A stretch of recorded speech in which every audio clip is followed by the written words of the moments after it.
继续关心着军二度的演训，重头戏新鹰操演昨昏是伫屏东举行，中科院研发的绿色战机飞弹嘛有头改参加演训。OH-580战术直升机瞄准海上的靶船，发射敌亚火飞弹，精准射着目标。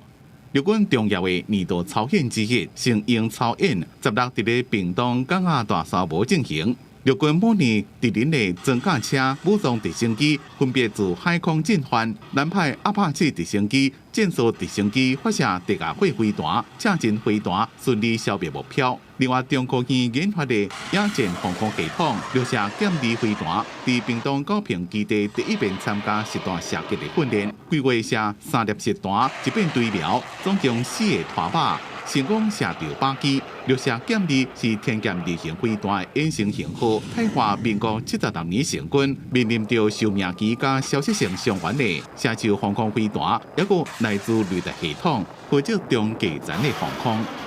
记者综合报道。